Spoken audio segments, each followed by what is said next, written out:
Hospitality, casino and gaming company Sun International reported their half-year results for the 6 months ended June 2024. The company reported continuing revenue at 6 billion rand, that's up 5% on the same period last year. Adjusted headline earnings per share rose by 9.1% to 215 cents per share, and shareholders are going to get an interim dividend of 1.61 rand per share before tax. Its online betting platform, Sunbet, was singled out as a star achiever, with revenue in that segment jumping by over 71% in the period. Well, to take us behind the numbers, I'm joined by Anthony Leeming. He's the CEO of Sun International. Thanks very much, Anthony, for joining us. So give us a bit of a historical context in terms of when you started to see a proper recovery, particularly in the hospitality sector post-COVID, and does the latest performance in that sector exceed your expectations? Hi, good afternoon. I think post-COVID, we saw quite a big uptick in local leisure, and local leisure performing exceptionally well. And that really took us through, I think, where the cost of traveling was quite expensive, took us through to where we are now. And we are seeing a lot more tourists coming back. So Table Bay and Cape Town has performed exceptionally well, with probably around 80% international travel. And then Sun City also starting to pick up some international groups as well. So I think we've done very well. Conferences picked up very nicely post-COVID, with people wanting to get together. So really, post-COVID, it bounced back pretty quickly. So you indicate that your online betting platform has surpassed targeted growth. Tell us about the growth there, Sunbet in particular. Look, with Sunbet, I think as we sort of apply our sort of brand to the business and work on our omnichannel strategy, we've seen a lot of customers turn to us. We've seen a huge uptake in terms of our offering. Our product has improved and our service has improved on the platform. And as a result, we've seen a really exceptionally strong growth, over 70%, as you mentioned earlier. And we've also managed to increase our margin to 33% and over 107 million EBITDA.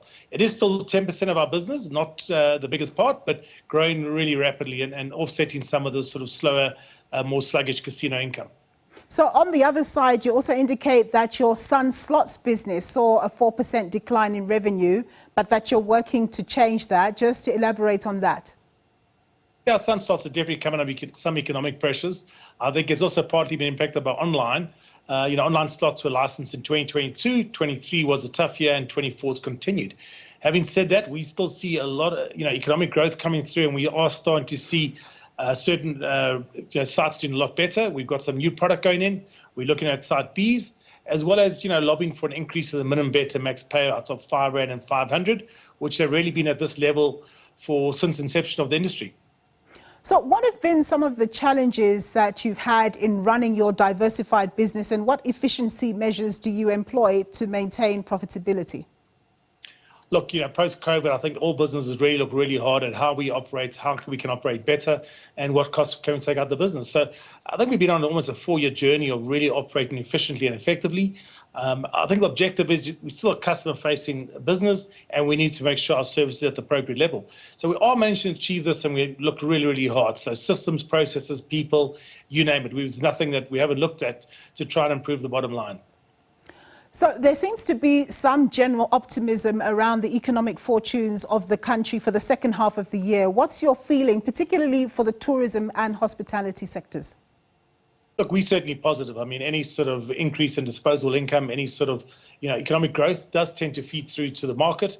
And certainly, ultimately, that will help us a lot. We've obviously got the two-pot system. We're not chasing those funds, but they help stimulate the economy and the environment.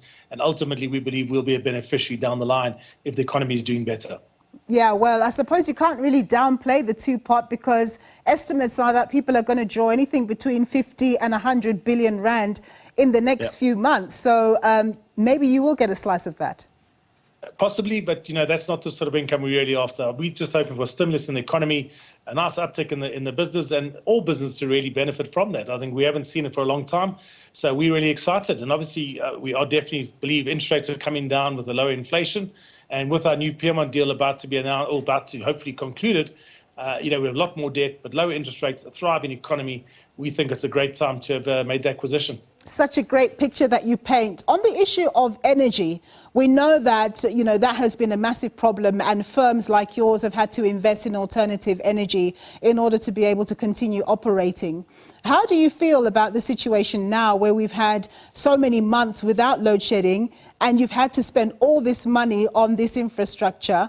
Does that put you in a better position going forward anyway, as a company that no doubt would seek to ensure that you bring down your carbon footprint in any event? I think you said it. Look, we're relieved. I mean, no one likes load shedding. Having said that, alternative energy is not just about load shedding, it's about being more green. And we've got a project that's just going to start at Carnival, Sabaya and Sun City. We still think it helps us bring our costs down. So alternative energy is a cost issue. It wasn't really always about load shedding, because ultimately if you didn't have it on site, you had it around the grid anyway, and nighttime you didn't have really alternate energy. So load shedding, to not burn all this diesel has been really a win for all of us, and not just for us, for the economy as a whole. So again, it comes back to that positive sentiment that we are starting to feel.